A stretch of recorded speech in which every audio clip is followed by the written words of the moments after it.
Vendredi 3 février, mesdames, messieurs, bonsoir, bienvenue dans ce flash d'information. Un Sénégalais à la tête de la Cour de justice de l'UEMOA, il s'agit de M. Mahawa Semou Diouf. Il fut doyen des juges au Sénégal avant d'être porté à la tête de la Cour de justice de l'Union économique et monétaire ouest-africaine UEMOA. Son installation officielle a eu lieu hier à Ouagadougou au cours d'une audience solennelle. Le Sénégal et la Corée du Sud signent deux accords de dons à hauteur de milliards. La signature de ces accords de dons relatifs au projet d'appui à la modernisation des moyens de communication de l'Assemblée nationale et au renforcement du système national de laboratoires de santé publique s'est déroulée hier. Une enveloppe de 7 milliards 260 millions de francs CFA est dégagée pour matérialiser ces deux projets d'envergure.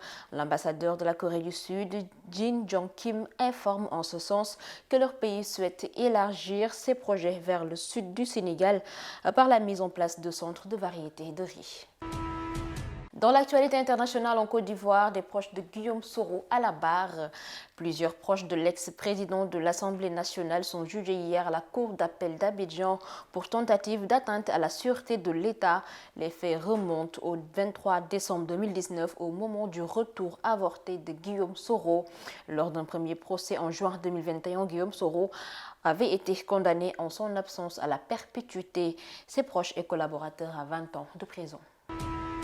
Toujours dans l'actualité internationale, les États-Unis accusent de nouveau la Chine d'espionnage. Washington a affirmé hier suivre de près un ballon chinois qui serait entré il y a plusieurs jours dans l'espace aérien américain dans un objectif de surveillance.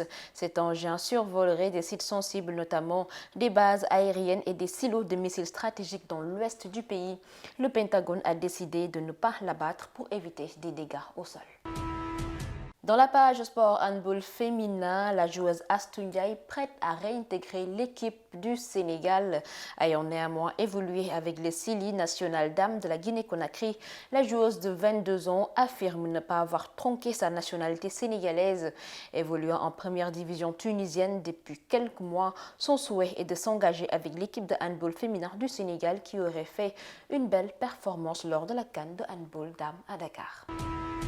En football, barrage mondial féminin 2023, le sélectionneur du Sénégal s'exprime en conférence de presse. Mamoussa Cissé, coach des Lions du football, a abordé les préparatifs allant dans ce sens. L'équipe féminine du Sénégal devra passer les matchs barrage où elle rencontrera le Haïti et le Chili pour participer à ce tournoi international du football féminin. Mamoussa Cissé et les 23 Lions sélectionnés vont se rendre en Nouvelle-Zélande pour tenter de décrocher leur ticket qualificatif pour le mondial féminin 2023 co-organisé par l'Australie et la Nouvelle-Zélande.